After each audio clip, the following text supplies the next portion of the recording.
सौरमंडल, अंतरिक्ष में हमारा घर। हमारा सूरज सौरमंडल के बीचों बीच है।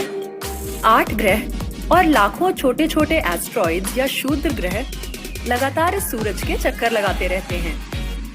इन 8 ग्रहों को 4 में बांटा गया है। पहले 4 में वो ग्रह हैं जो हमारी पृथ्वी जैसे ही हैं, और वो हैं बुध यानी मरकरी, शुक्र यानी वीनस, पृथ्वी यानी अर्थ, मंगल यानी मार्स, और दूसरे हैं वो 4 ग्रह जो गैस के बड़े बड़े गोले हैं, जैसे बृहस्पति या जुपिटर, शनि या सैटर्न, अरुण या यूरेनस और वरुण या नेपच्यून। बुध, शुक्र, पृथ्वी, मंगल, बृहस्पति, शनि, अरुण और वरुण। बुध या मरकरी सौरमंडल का पहला ग्रह है। यह सूरज के सबसे ज्यादा पास है। यह सभी ग्रहों में सबसे छोटा और सबसे हल्का है। बुध या मरकरी ग्रह सूर्य का एक चक्कर लगाने के लिए जितना समय लेता है, उससे कहीं ज्यादा समय वो अपनी धुरी पर गोल घूमने के लिए लेता है। यानी उसका एक साल उसके एक दिन से छोटा होता है, और इसी कारण इस ग्रह के तापमान में बहुत ज्यादा बदलाव आते रहते हैं। मरकरी का ना तो कोई अपना वातावरण है और ना ही चंद्रमा। अब आते हैं शुक्र या वीनस पर। सूरज से दूसरे नंबर का यह ग्रह सौरमंडल के चमकते चमचमाते ग्रहों में से एक है, और अब तक मनुष्य को जितने भी ग्रहों के बारे में पता है, ये उनमें से सबसे गर्म है। क्या तुम जानते हो कि शुक्र या वीनस पर तापमान कभी 437 डिग्री सेंटीग्रेड से नीचे नहीं आता? यानी रसोई घर में रखने वाला तेल शुक्र पर अपने आप उबलने लगेगा और उसमें से धुआं भी आने लगेगा। क्या सोच सकते हो, 437 डिग्री सेंटीग्रेड, कितना ज्यादा गर्म होगा यह ग्रह? शुक्र के पास भी कोई चंद्रमा नहीं है। अब अगला नंबर है हमारे घर का, यानी हमारी पृथ्वी, जिसे अंग्रेजी में अर्थ कहते हैं। पृथ्वी इकलौता ऐसा ग्रह है जहाँ का तापमान ऐसा है जो पानी को तरल रूप में रहने देता है, और यही पानी हमारे जीवन का स्रोत बनता है। अब तक जाने गए ग्रहों में केवल पृथ्वी एक ऐसा ग्रह है जहां हमारा जीवन संभव है। पृथ्वी के पास अपना एक चंद्रमा है, जिसे हम सब ने देखा है। मंगल या मार्स सूरज से चौथे नंबर का ग्रह है और सौर मंडल का यह दूसरा सबसे छोटा ग्रह है।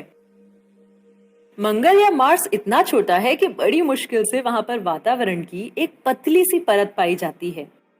और जीवन जीने के लिए वातावरण कितना जरूरी है, ये तो तुम सब जानते हो। मंगल की जमीन ढेर सारे ऊबड़ खाबड़ गड्ढों और ऊंचे ऊंचे पहाड़ों से भरी हुई है। मंगल के पास 2 छोटे छोटे चंद्रमा हैं।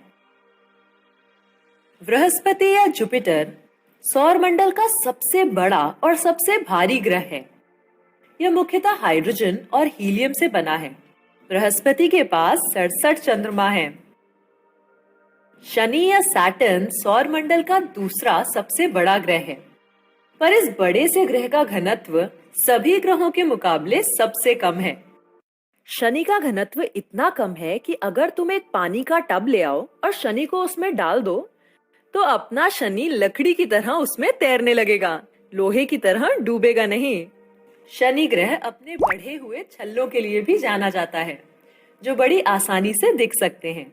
इसके पास 62 चंद्रमा हैं। अरुण या यूरेनस तीसरा सबसे बड़ा ग्रह है और सबसे ठंडे ग्रहों में से एक है। सभी गैस के बड़े गोलों में यह सबसे छोटा है, और यूरेनस की सबसे अनूठी अजूबी बात है इसकी धुरी। बाकी सब ग्रह एक खड़ी या टेढ़ी धुरी पर घूमते हैं, पर यूरेनस की धुरी आड़ी है। इसके पास 27 चंद्रमा हैं। वरुण या नेपच्यून सौरमंडल का सबसे अंतिम ग्रह है, और यह यूरेनस से काफी मिलता जुलता है। यह सूर्य से इतना दूर है कि नेपच्यून का एक साल पृथ्वी के 164 सालों जितना लंबा होता है। नेपच्यून के पास 14 चंद्रमा हैं। अगर हम ग्रहों के आकारों की तुलना करते हैं तो उनके बीच का अंतर और भी साफ हो जाता है। आकार और भार के हिसाब से बृहस्पति या जुपिटर सबसे बड़ा है, और बुध या मरकरी सबसे छोटा। लेकिन बृहस्पति या जुपिटर जैसे विशाल ग्रह की तुलना भी जब हम अपने सूरज से करते हैं तो सौर मंडल का यह सबसे बड़ा ग्रह भी छोटा सा लगने लगता है। हमारा सूरज ना तो ग्रह है ना सैटेलाइट, यह सौर मंडल का एक तारा है, यानी इससे ऊर्जा निकलती है, इसका अपना प्रकाश होता है। ग्रह इससे प्रकाश लेते हैं।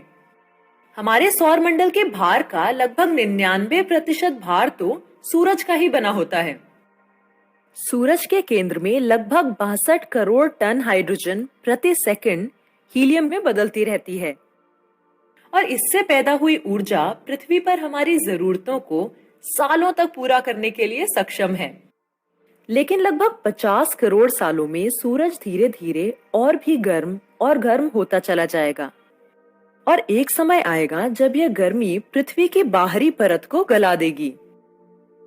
तब सूरज बढ़ता चला जाएगा और या तो पृथ्वी को निगल जाएगा या कम से कम इसे लावा के एक समुद्र में बदल देगा। मानव जीवन का अस्तित्व तब या तो खत्म हो जाएगा या तब हम निकल पड़ेंगे सौर मंडल में एक नई धरती, एक नए घर की तलाश में। और क्या पता अगले 50 करोड़ सालों में इस रहस्यमयी आकाशगंगा का कौन सा अजूबा हमारा इंतजार कर रहा हो।